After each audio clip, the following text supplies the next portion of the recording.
رفیق راز صاحب نے بھی کشمیری زبان میں لکھا ہے. پروفیسر رحمان راہی کو تو گیان پیٹھ ایوارڈ ملا ہے. جی جی بہت بڑے رائٹر ہیں. عزیز حاجنی صاحب لکھتے ہیں, فیاض دلگامی صاحب لکھتے ہیں, مشتاق احمد مشتاق صاحب لکھتے ہیں. تو جنہیں حال ہی میں ساہتیہ اکیڈمی پرسکار ملا ہے.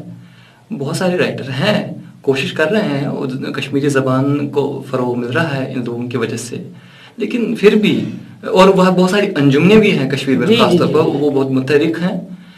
لیکن میرا تو تعلق اردو زبان کے ساتھ جڑا ہے, اور جو ہی میرا ذہن مطلب وسیع ہو گیا, میری سوچنے کی صلاحیت بڑھ گئی, انہی دنوں میں دلی آیا.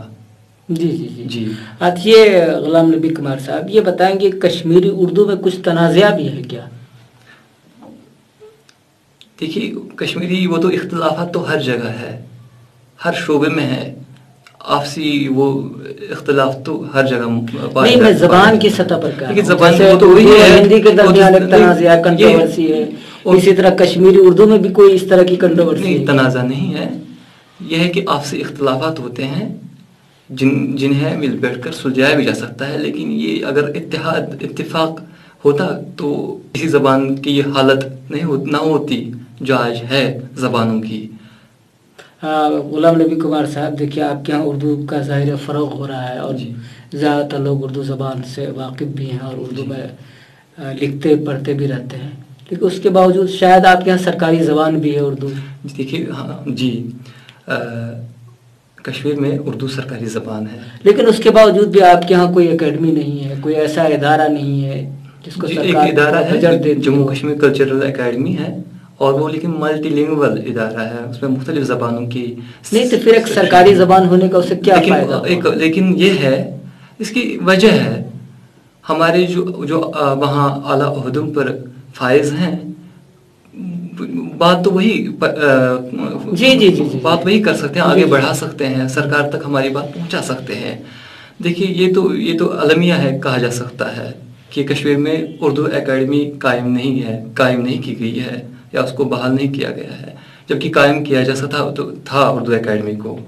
لیکن یہی وجہ ہے جو ہمارے بڑے عہدوں پر فائز ہیں اس کے لیے آواز بلند نہیں کرتے. آپ دیکھیے بہار کے اندر اردو اکیڈمی قائم ہے, کرناٹک میں قائم ہے, اتر پردیش میں قائم ہے, دلی میں قائم ہے, اور کروڑوں کا بجٹ بھی ہے. اور آپ کے یہاں جہاں اردو کو ایک سرکاری زبان کی حیثیت حاصل ہے, وہاں اردو اکیڈمی قائم نہیں کی گئی. دیکھیے یہ بہت بڑی ٹریجڈی ہے. ہاں, بہت بڑی ٹریجڈی ہے. ظاہر ہے کہ وہاں اردو کے تخلیقکار ہیں, ان کو احتجاج بھی کرنا چاہیے جو ابھی تک نہیں کیا ہے. یہی تو المیہ ہے حقانی صاحب, ورنہ کشمیر میں جو جتنی اردو کے ساتھ بہت سارا طبقہ وابستہ ہے, ہر گھر کا فرد اردو زبان بولتا ہے, فخر محسوس کرتا ہے کہ گھر میں بچوں کو کشمیری زبان کی بنسبت اردو زبان کو ترجیح دی جاتی ہے. بچے مائیں اپنے بچوں کو اردو زبان میں بات کراتی ہیں, لیکن کشمیری زبان میں ان کو حقارت محسوس کرتے ہیں کشمیری زبان میں بولنا. یہ بڑے لوگ, زیادہ تر تو بڑے لوگوں کی یہ بات ہے. لیکن اردو زبان کے لیے بات بلند کرنا یہ نہیں کیا ہے انہوں نے. نبی صاحب, غلام نبی کمار صاحب, دیکھیے آپ کے کشمیر سے کتنے اچھے رسالے نکلتے ہیں اردو کے. جہاد وہیں سے نکلتا تھا, شیرازہ نکلتا ہے, میرے خیال سے اور بھی اخبارات نکالتے ہیں, ظاہر مختار صاحب لفظ نکالتے ہیں, عمر فرحت تفہیم نکالتے ہیں, ظفر حیدری صاحب جو اس کے بانی ہیں, پروفیسر اکبر حیدر کشمیری, تو ان کی بیٹے غلام نبی کمار صاحب وہاں مطلب التغابن بھی وہاں سے نکلتا تھا, جو ابن اسماعیل نکالتے تو بہت اچھا رسالہ تھا, اس کے کئی خاص شمارے بہت ہی مقبول ہوئے. تو اس طرح کے رسالے مطلب اردو سے وہاں کے لوگوں کی ایک بہت ہی گہری جذباتی وابستگی ہے.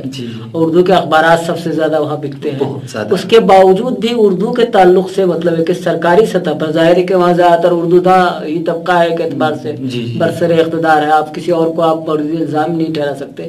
اس کے باوجود بھی اگر اردو کے ساتھ یہ معاملہ ہے, یہ رویہ ہے, تو یقیناً افسوسناک ہے, بہت ہی افسوسناک ہے. دیکھیے 2013 میں پوسٹ آئی تھی اسسٹنٹ پروفیسر کی, اور 2016 میں تقریباً ان کی بحالی ہوئی. مطلب مختلف ڈگری کالج میں وہ آپ کام کر رہے ہیں بحیثیت اسسٹنٹ پروفیسر اردو. لیکن دیکھیے کون اردو کے منظر نامے پر ہے, بس یہ ہے ان کو آگے آنا چاہیے. ابھی کشمیر میں وہ ہر کوئی شاید ہی کوئی کالج ہو جس میں اردو کا پروفیسر نہ ہو، جس میں اردو پڑھائی نہ جاتی ہو. ہر کالج میں اردو پڑھائی جاتی ہے. یہاں تک کہ جتنی بھی یونیورسٹیاں کشمیر میں ہیں، 5-8 یونیورسٹیاں، 2-3 یونیورسٹی کو چھوڑ کر ہر جگہ اردو زبان کا شعبہ ہے. نبی کمار صاحب، لیکن کوئی بھی اسسٹنٹ پروفیسر یہ کوشش نہیں کرتا کہ ہم کوئی انجمن قائم کریں یا متحد ہو جائیں اور اردو زبان کے لیے بات اٹھائیں، سرکار تک اپنی بات پہنچائے. بس یہ ہے یہاں کے لوگوں میں یہ خامی ہے. اگر ہمارے اندر یہ سوچ نہ ہوتی تو شاید ہم اس مقام پر کھڑے نہ ہوتے، ہمارا یہ حال نہ ہوتا اردو زبان والوں کا کہ ہم پروفیسر ہو گئے، ہم استاد ہو گئے، ہم کسی ڈائریکٹر بن گئے یا ہم کچھ اور ہو گئے، کسی بڑے عہدے پر آ گئے تو بس میں آ گیا تو کوئی اور نہیں آنا چاہیے. یہ اگر یہ سوچ نہ ذہن میں رکھی جائے، محدود سوچ، کم سوچ، تو ہمارا بھلا ہوتا. غلام نبی کمار صاحب، دیکھیے جو میں ادب کا جو منظر نامہ دیکھتا ہوں اردو ادب کا، اس میں بہت سارے اہم نام ہیں جن کا تعلق جموں کشمیر سے ہے، جیسے پروفیسر حامدی کشمیری صاحب، اور اس کے علاوہ مجید مزمر صاحب ہیں، اور بہت بڑے بڑے لوگ ہیں. نور شاہ ہیں، آپ کے نور شاہ ہیں، وحشی سعید صاحب ہیں، اور بہت سارے شاعری کے اندر بھی نام رفیق راز ہیں، شفق سوپوری صاحبہ ہے، رخسانہ جبی صاحبہ ہے. جی بہت بڑے نام ہیں. اس کے علاوہ ڈاکٹر الطاف انجم صاحب، مشتاق حیدر صاحب ہیں، اس طرح کے بہت سارے نام ہیں جنہوں نے ظاہر ہے کہ ظہور الدین صاحب کا بھی نام انتقال ہوا، اللہ تعالیٰ ان کی مغفرت فرمائے. ہاں، تو وہ اس طرح کے بڑے ناموں کا رشتہ رہا ہے جموں کشمیر کا، جنہوں نے اردو ادب کو بہت کچھ دیا ہے. اور ظاہر ہے کہ اردو زبان ادب کے فروغ میں ان لوگوں کی کردار سے، مطلب ان کی خدمات سے بھی انکار نہیں کیا جا سکتا. لیکن ایک خاص بات میں نے محسوس کی، جیسے کشمیر کے لوگ جو ہے کہتے ہیں کہ ہمیں دلی والے، لکھنؤ والے یا عظیم آباد والے یا دوسرے علاقوں کے لوگ اکثر نظر انداز کرتے رہے. تو کیا آپ اس بات سے اتفاق کرتے ہیں؟ کیا انہیں واقعتاً نظر انداز کیا گیا ہے؟ دیکھیے، واقعتاً نظر انداز نہیں کیا جاتا کسی کو جب تک کہ وہ منظر نامے پر نہ آ جائے. دیکھیے، ہم کشمیر میں بیٹھ کر صرف یہ کہیں کہ میں بڑا رائٹر ہوں، میں بڑا شاعر ہوں، تو وہ خوش فہمی پالتے ہیں. ایسا نہیں ہے کہ لوگ نظر انداز کرتے ہیں. میں جیسے میں کہوں گا حامدی کشمیری کو نظر انداز نہیں کیا گیا. کیوں نظر انداز؟ کیونکہ انکشافی تنقید کا ایک تصور دیا انہوں نے، اور ظاہر ان کی کتابیں یہاں تک پہنچی، ان کے اوپر کتاب نما نے خاص شمارہ شائع کیا. اس کے علاوہ اور بہت سارے جو رائٹرز ہیں جن کا کشمیر سے تعلق ہے، تو ان کے اوپر چیزیں چھپتی رہتی ہے. لیکن مجھے کشمیری مطلب رائٹر نے کہا کہ ہمیں آپ لوگ نظر انداز دیکھیے، جبکہ میں یہ سوچتا ہوں کہ میں خود اپنے طور پر یہ سوچتا ہوں کہ جیسے میں نے وریندر پٹواری صاحب ہیں جن کا تعلق کشمیر سے، میں نے ان کے اوپر لکھا، بہت اچھا مضمون لکھا. شبنم اشائی صاحبہ ہیں جن کا تعلق کشمیر سے، میں نے ان کے اوپر لکھا. اس کے علاوہ ضمنی طور پر میں نے بہت سے کشمیری شاعروں ادیبوں پہ لکھا بھی ہے. ظاہر ہے کہ میں نے حبہ خاتون کا بھی ذکر کیا ہے، اللہ کا بھی ذکر کیا ہے. اس طرح وہاں کی جو بہت سارے اشتہارات تو اس میں نے ان کا ذکر کیا ہے. تو اس طرح یہ ایک طرح سے الزام ہی لگتا ہے، ایسا نہیں ہے. یہ کہہ سکتے ہیں کہ ان لوگوں کی رسائی یہاں تک نہیں ہو پائی یا کسی ایک مضمون میں جموں کشمیر کی معاصر اردو شاعری اور چند اہم غزل گو شعراء، اس کی تمہید میں نے یہ باتیں لکھی ہیں کہ کیوں کشمیری ادیبوں کو نظر انداز کیا جا رہا ہے، کیوں نظر انداز کیا گیا ہے، کیا وجوہات ہیں. دیکھیے، ایک وجہ تو یہ ہے کہ کشمیری شاعر باہر چھپتے نہیں ہیں. جب تک کشمیری شاعر باہر کے رسائل میں چھپیں گے نہیں، تب تک ان پر کبھی نہیں لکھا جائے گا. اور لوگوں کو پتہ ہونا چاہیے، تحقیق کرنے والوں کو پتہ ہونا چاہیے کون چھپ رہے ہیں. وہ تو رسالے حاصل کریں گے، کتابیں تو سب لوگوں تک نہیں پہنچتی. آج تو محدود کتابیں چھپتی ہیں، 300-500. وہ زمانہ نہیں رہا کہ شوقین نہیں ہے لوگ، اسی لیے کم بکتی ہیں کتابیں. یہ ہے کہ جب تک ہم رسالوں میں نہیں چھپیں گے، مطلب ہماری کتابیں دور دور تک نہیں پہنچیں گی، تب تک نہیں لکھا جا سکتا. ریسرچ اسکالر لائبریری میں جا کے تلاش کرتا ہے کتابیں. جب اس کو کسی کشمیری ادیب کی کتابیں نظر آئیں گی، تب جا کے وہ ان پر لکھے گا، تو بات آگے بڑھے گی.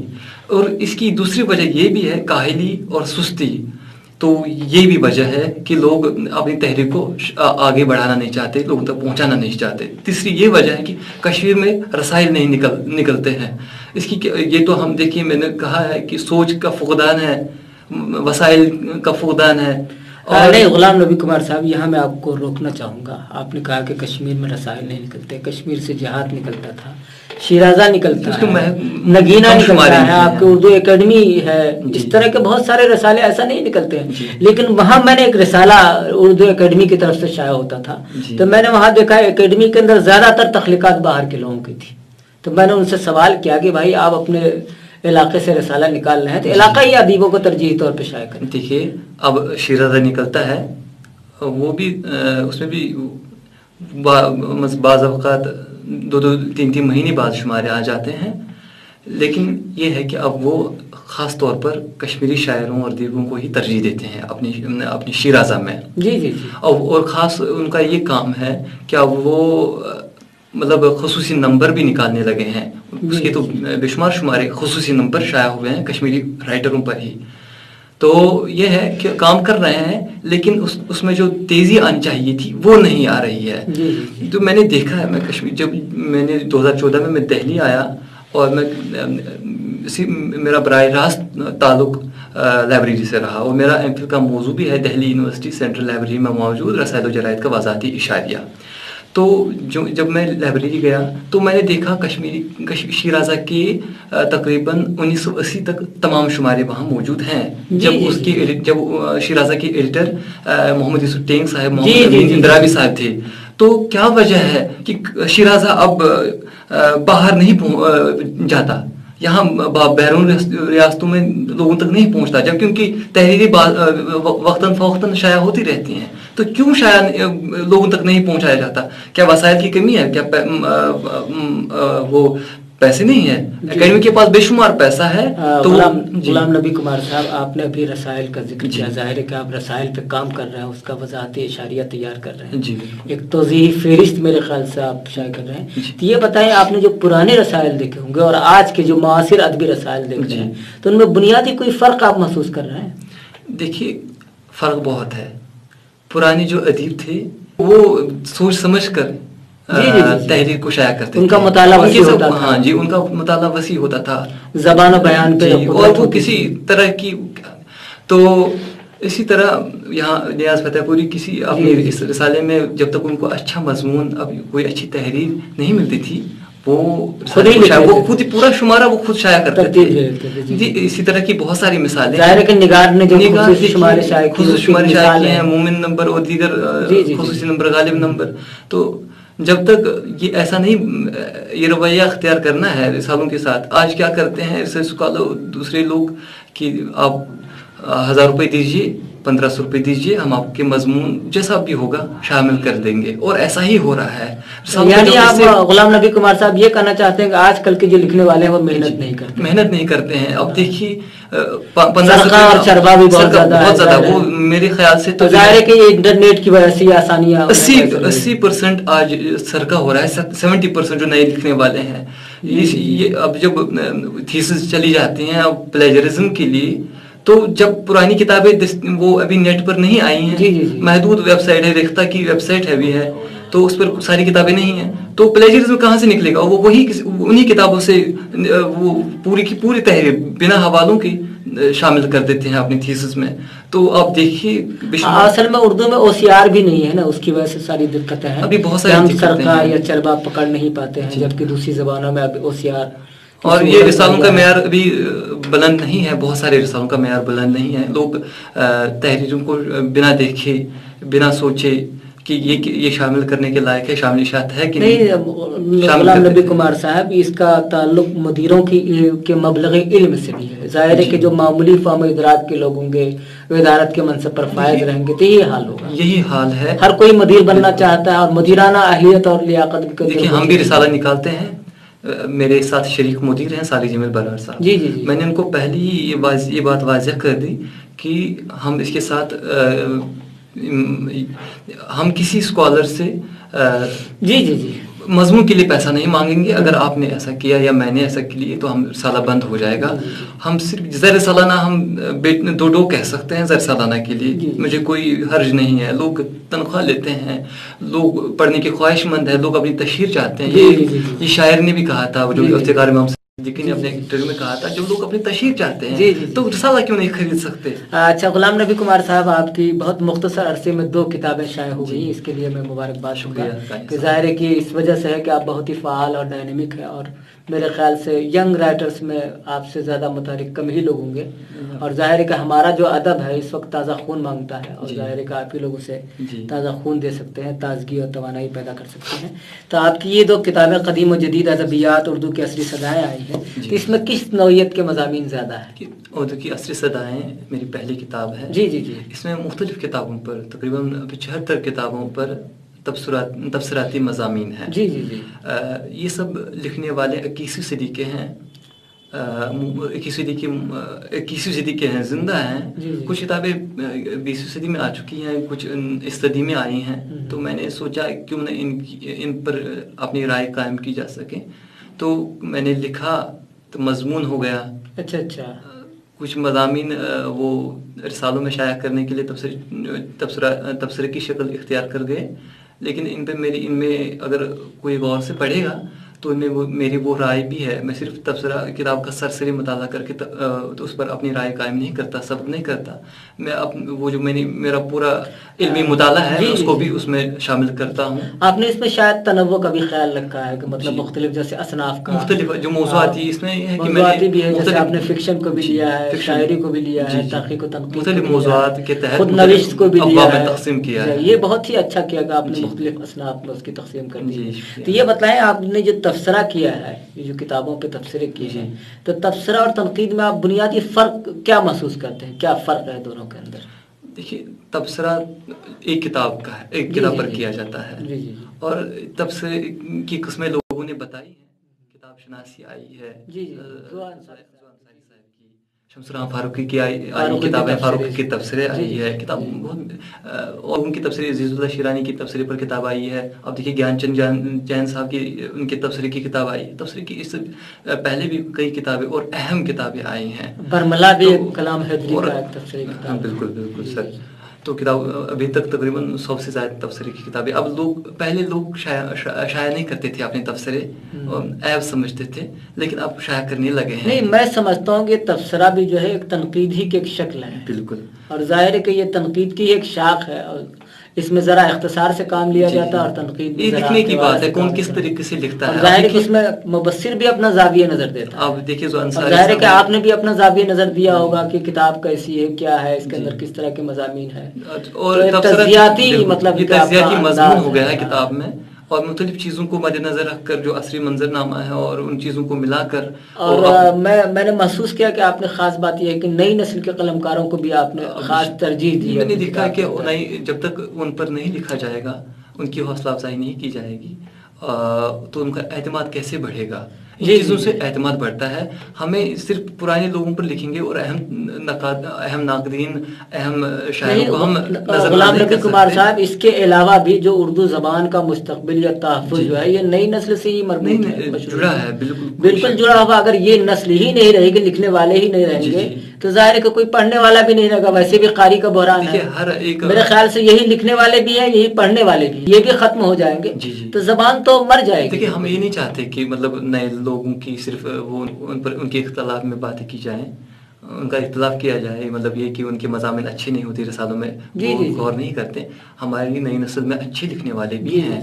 تو اسی وجہ سے اردو زبان ابھی آگے بڑھ رہی ہے، بڑھنے جائے، بہت روشن ہوگی اگر ان کی حوصلہ افزائی وقت فوراً کی جائے گی کہ لکھیے، آپ اچھا لکھنے کی کوشش کریں. اور دیکھیے آج لوگوں میں میں نے یہ دیکھا، میں نے مضامین بے شمار، مطلب یہ بہت سارے لوگوں پر مضامین لکھے ہیں، موضوعاتی بھی لکھے ہیں. تو لوگوں میں یہ ہے کہ اب اگر میں نے آپ پر مضمون لکھ دیا، آپ کہیں گے واہ واہ. حقانی صاحب مجھے کہیں گے واہ واہ کیا لکھا ہے، بہت خوب لکھا ہے. لیکن یہ نہیں کہیں گے کہ اس میں یہ کمی ہے، اس میں املا کی غلطیاں ہیں. بھیا جملے آپ نے مضمون ٹھیک لکھا ہے، چلیے حوصلہ افزائی، یہاں تک آپ نے مضمون اچھا لکھا ہے.